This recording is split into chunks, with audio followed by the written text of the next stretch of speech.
Welcome, everyone. This is Eric L. Dunavant. We're here for another episode of Redefining Success. And today I couldn't be more excited. I've been trying to get Chris to come on the show for a year since I launched last year. I have known Chris Field, I think, for 15 years now. He is an incredible mind, an incredible heart. He is the founder of Mercy Project and currently the Chief Growth Officer of a fintech startup and software company. And but before I bring him on, I'm gonna stroke his ego just a little bit. I met Chris when he was working with Mercy Project, a nonprofit we'll spend a little bit of time talking about. But what I loved about Chris is when he saw a problem, the way that he thinks about solving it was actually about solving the problem, not putting a Band-Aid on it. And that's what I love about Chris. He is the guy who will go solve the problem. So Chris, thank you for being here today. Eric, absolutely. Sorry it took me a year, but I'm super happy to be here. No, I'm glad you could do it. Hey, Chris, why don't you start? Just tell the audience about who Chris Field is outside of Mercy Project and all the other stuff that you do. Yeah, so I'm husband to Stacy, my wife. We met in high school many years ago. Now I've been married 18 years, and she's amazing. Definitely the anchor in our family, and personally for me, just that anchor that lets me go out and take a lot of the risks that I take, because I know I'm going to come home and I'm going to have someone there that is going to feel the same way about me, whether I was successful or I failed. So love her and super grateful for the life that we've had together since high school, and 4 great kids. A girl is the oldest. She's a young woman now. She just turned 13. And we remember that every single day. We are reminded that she just turned 13, and she's wonderful. Her name's Micah, named after Micah 6'8". And when I started Mercy Project, actually Micah was a baby in my wife's belly, and we were praying that this little girl would be a woman of justice and mercy when I learned about the children in Ghana being in slavery. So Mike is the oldest, and then 3 boys.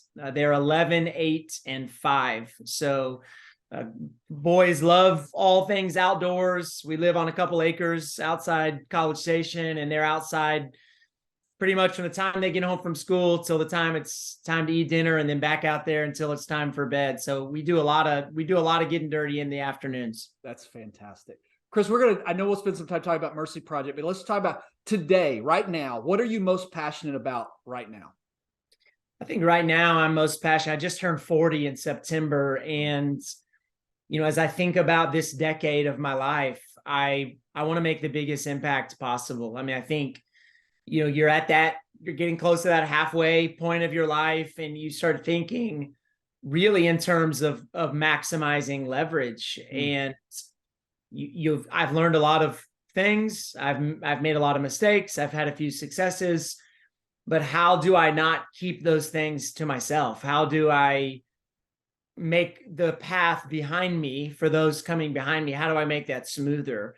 And again, to me, the word is leverage. I want to leverage the gifts, the talents, the treasure that I have to make the biggest impact possible, to make a difference that will outlast my lifetime. I think that's to begin building something that will still be around long after I'm gone. Yeah. And I think some of that starts with the lessons you learned inside of Mercy Project. I would love to, if we could today, and maybe we'll have you back on another time to talk about other stuff, but I'd love to spend some time talking about Mercy Project. I think here's what would be compelling. Tell everyone kind of how you got the vision to even start this. And I think you'll go there, but I'm going to nudge you a little bit. Like what you saw that was broken, that even about the systems that are already there that caused you to so passionately go after what Mercy Project is. Yeah. So, I mean, it started, I read a book. I was 26 years old. We were pregnant with Micah. I was pastoring a church in Dallas, but honestly, probably a little bit depressed. My personality was not a great fit for formal ministry. Just the pace that I like to go, and what makes me feel most alive is building things. And just ministry is hard. I mean, any pastor knows like the incremental, very, very slow growth of most any church, and the progress, it's measured in years at churches, not in minutes. And so I didn't have that insight at the time. I just knew that I was struggling, and happened to read a book that talked about children being sold into slavery in Ghana, Africa. And now, I always have to tell people now, like we're all very aware of human trafficking now, but 13 years ago when I read this book, no one was talking about human trafficking. There was this guy named Kevin Bales who's done a lot of stuff with an organization called Free the Slaves. He was beating this drum in the 90s. Nobody was listening.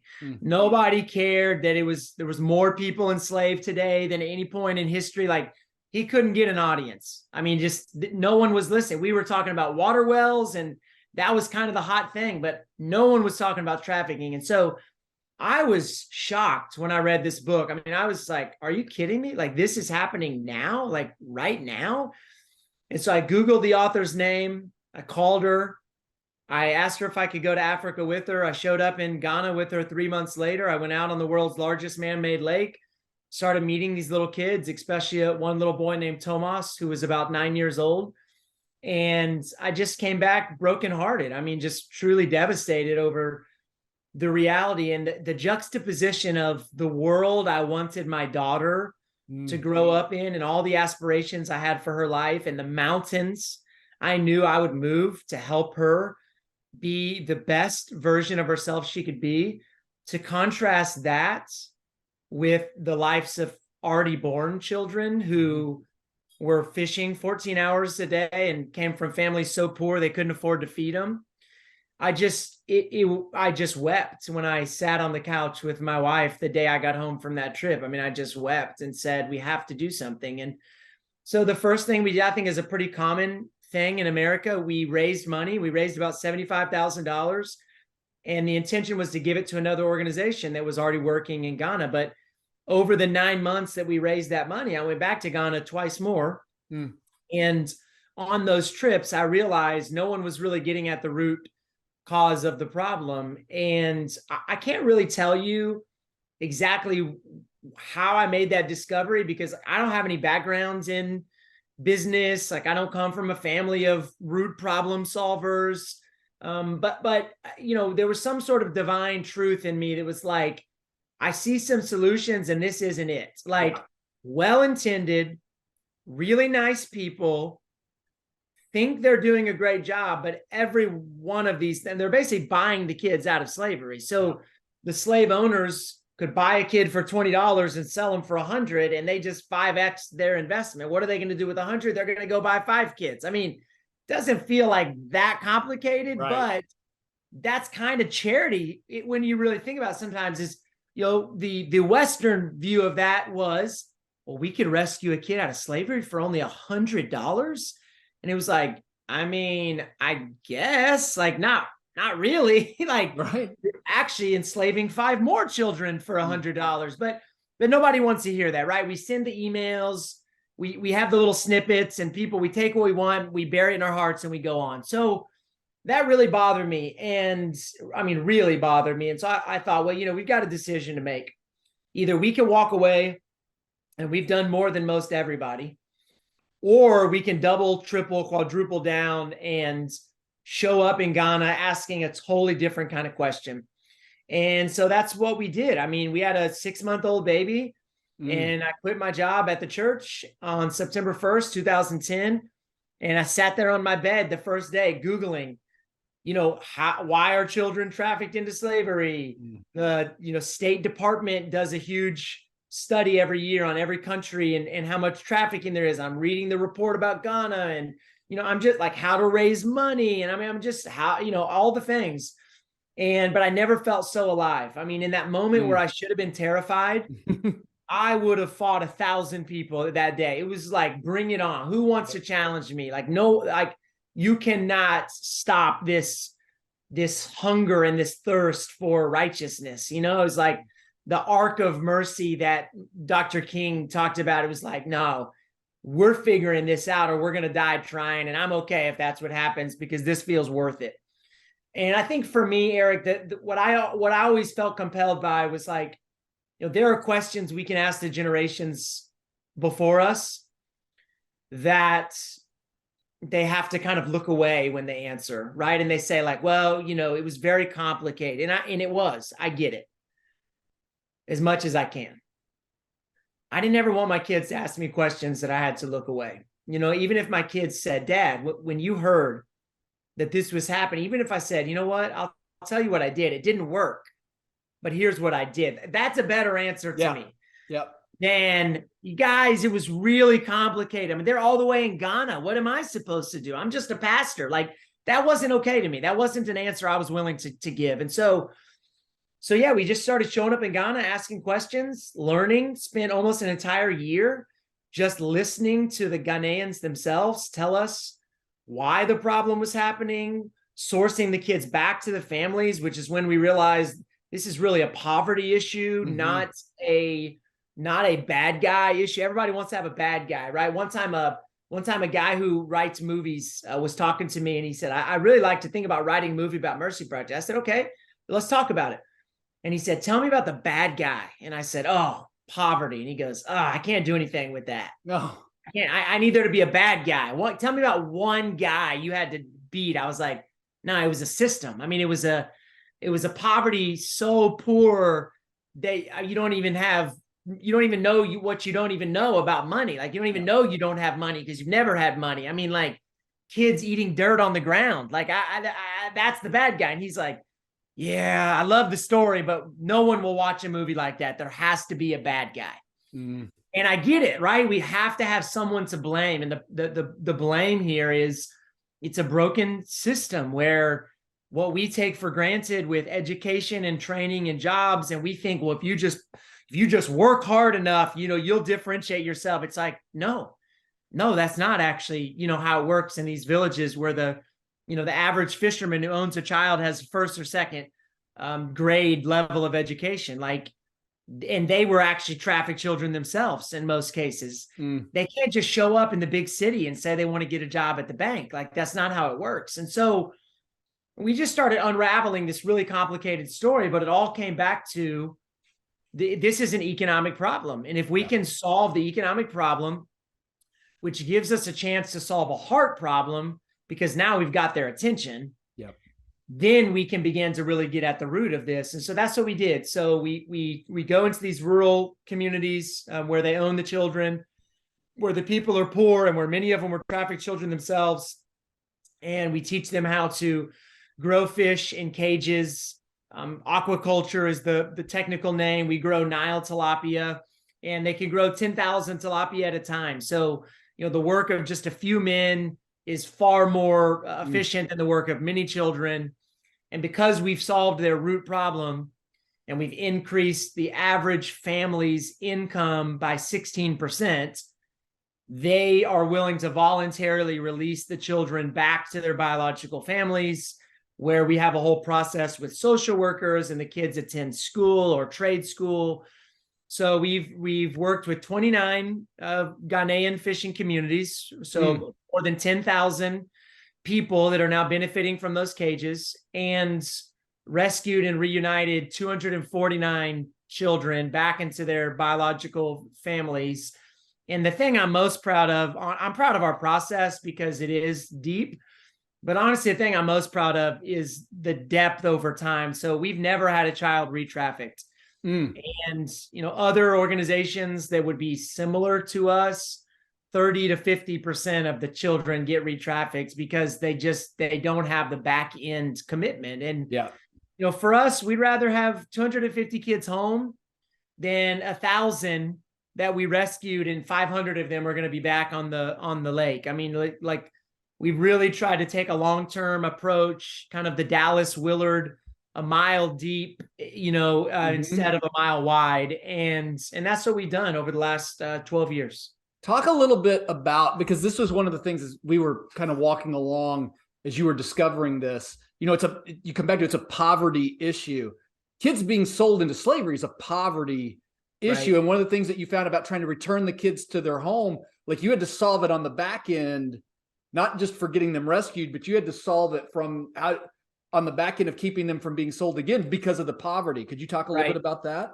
Yeah. I mean, I think some of it is trying to understand where these kids come from, and you start meeting moms who show you a little jar of a few dollars, and they say, this is my jar that I've been saving up to be able to go and get my child back, but I just haven't been able to get enough money. And you ask a mom, do you even want, this is the kind of question you ask at the beginning, because you don't know. You say, well, do you want your child back? Like, I don't understand the circumstances.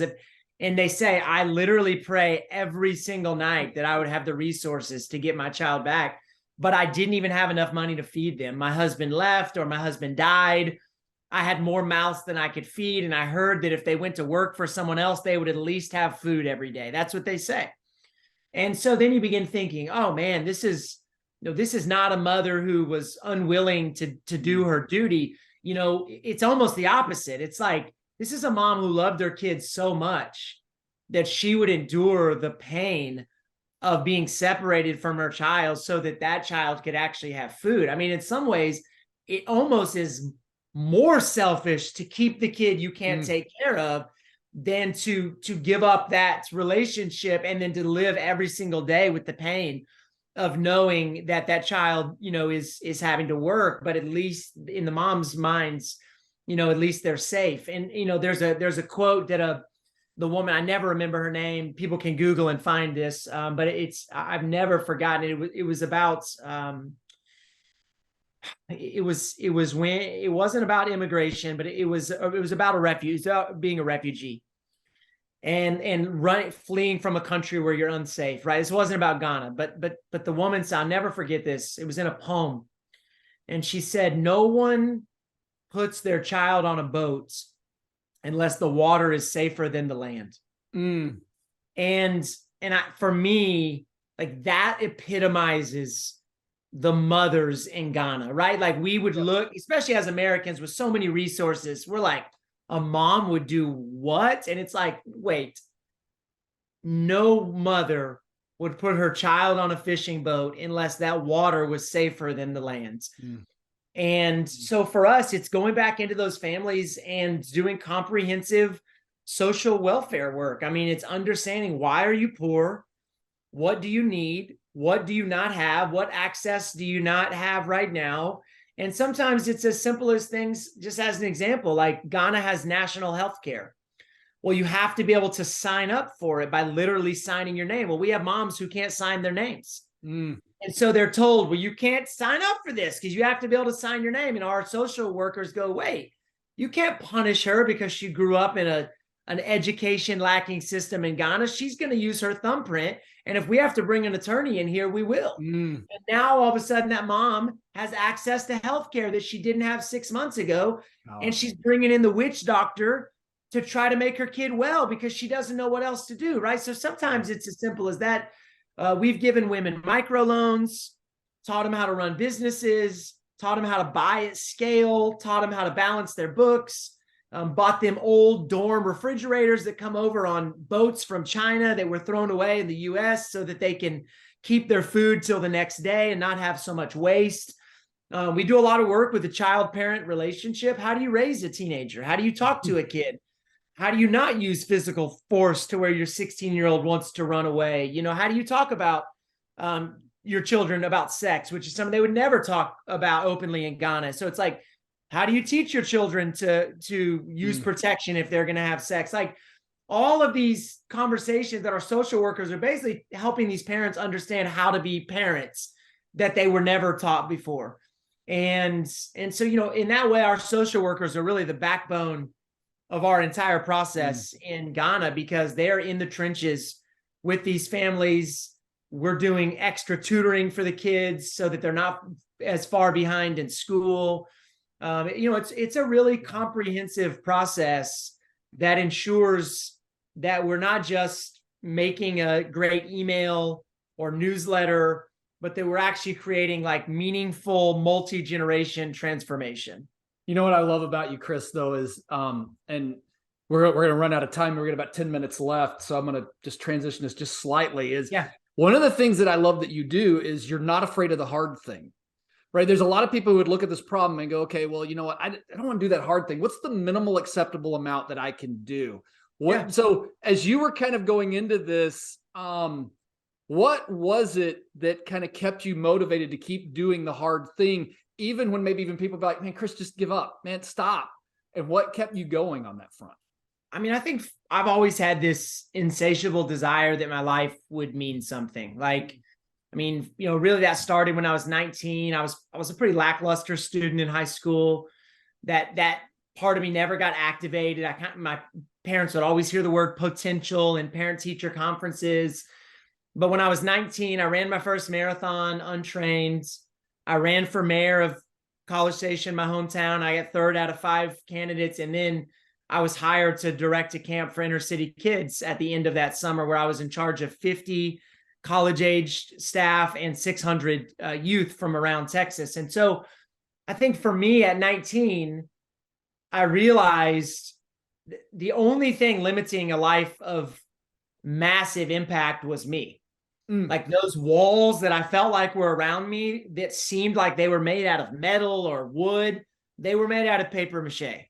And I know you have a daughter who loves theater, and my oldest daughter, Micah, loves theater. And it's like a stage set, right? From the seats, a stage set actually looks really good. Yeah. But then you walk and look at a stage set from the side and you're like, wow, I'm surprised that's still standing. Like that seems actually kind of I don't know if OSHA has approved this stage, right? And so to me, that's how it felt. It was like there's this facade that only certain kind of people make this kind of impact. They're super rich, or they're super smart, or they're super driven, or they've got some sort of some part of their DNA that's just different. It's like, I don't believe that. I think the people who make a huge impact are the people who wake up every day with an intention of making a huge impact.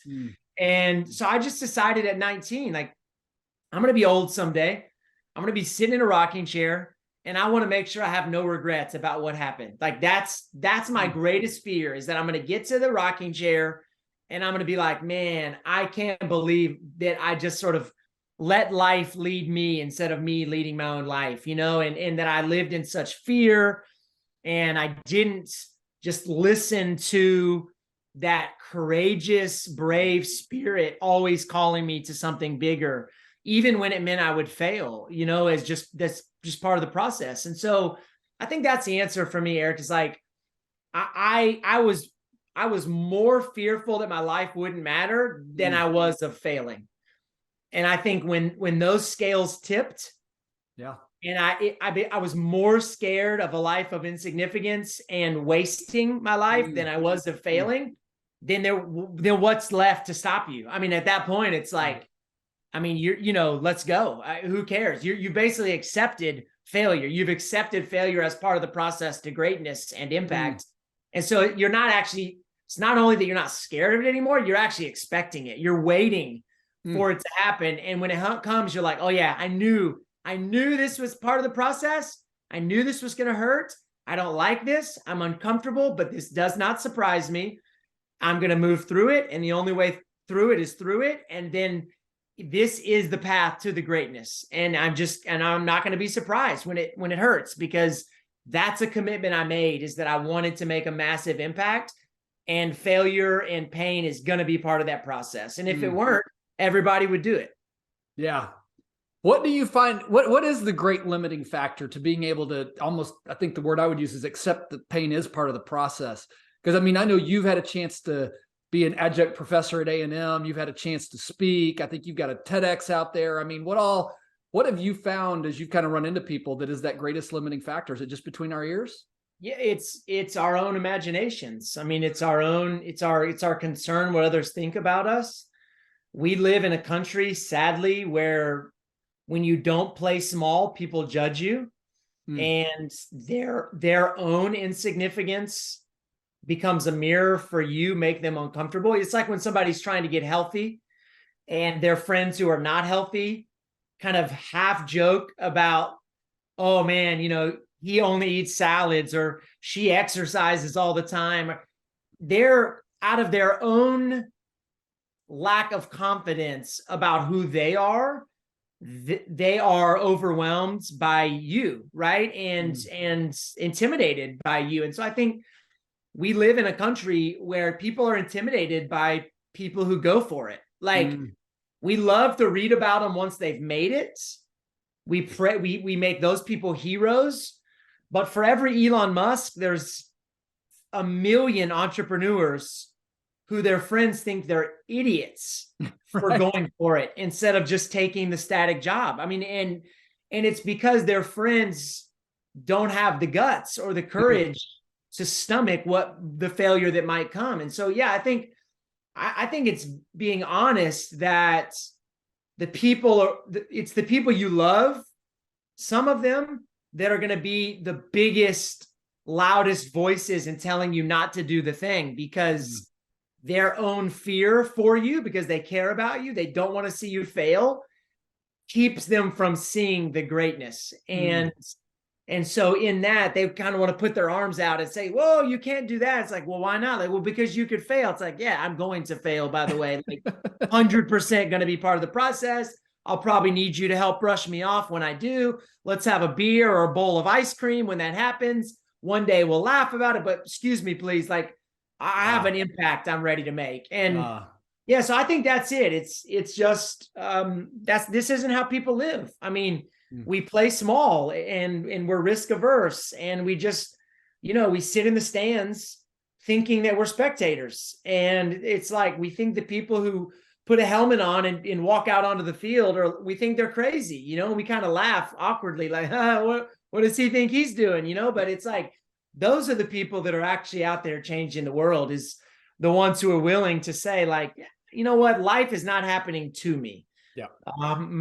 As one of my college professors in seminary said, and I've never forgotten this, my past may explain me, but it doesn't excuse me. And so, yeah, everything that happened to this moment, it matters, and it shaped me and it formed me, and it definitely makes a difference.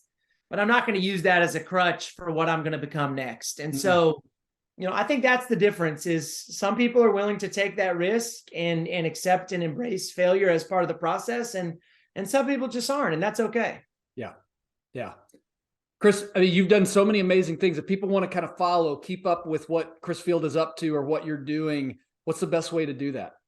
Yeah, so I'm on all the social media channels under my name, Chris Field, or Disruption Chris, like on Instagram and Twitter. I've written a couple of books, like you mentioned. Disrupting for Good was the first one, and the last one was 1 Billion Hours of Good. Yep.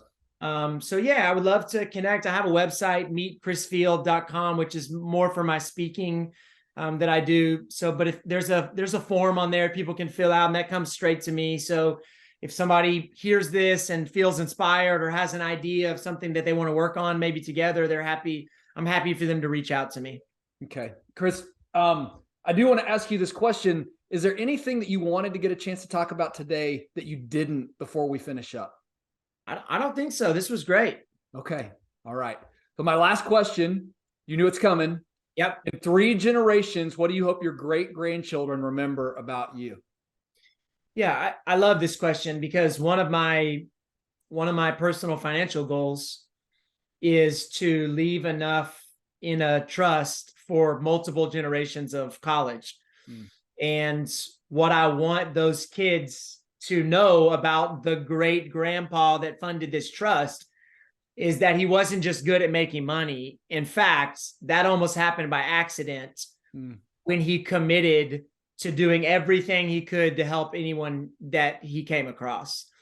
And, and I hope they'll feel really proud. Like, oh, we had this crazy great grandpa that was a modern day abolitionist, and he wrote books, and he helped businesses, and he helped launch nonprofit. I mean, the guy it was crazy. He ran marathons, he ran across the Grand Canyon. Like, I want them to tell that story, and then I want them to think, like, that's in my blood too. Like, those things because I didn't really have that. Like, I look around in my family, and I don't really there's really no one like me, to be honest. I mean, I have a grandpa who died in Vietnam when my mom was 7, her father. And the older I've gotten, the more that loss has grieved me, because I've realized, I think I am a lot like him. Yeah. He's kind of the missing piece in me understanding some of who I am. And so I want my great grandkids to say, like, we had this great grandpa, and he did all this crazy stuff, and he was super generous, and he helped me pay for college. But most of all, he made our family believe that greatness and impact was a choice. Mm. And so our family story is, how do we do the most good we can do wherever we find our feet today? And so that's the story I hope that my grandkids are telling. And it's, that's what I'm working hard for, is that'll be a story that they feel proud to tell. I feel like you're well on that way. Chris, thank you for being here. Yeah, thank you, Eric. this. And before we finish the show, I'm going to leave one little nugget, because this is there's so many different faces and sides to Chris Field. But if you have not look up Bluebell Christmas Cookie Ice Cream Review. This is the man who wrote the review. I promise you want to read it. It will make you smile. It has nothing to do with this interview today, but you need to catch it. So, Chris, thank you for being here. Thanks so much. Everyone, we will be with you again next time. Have a fantastic day. God bless you.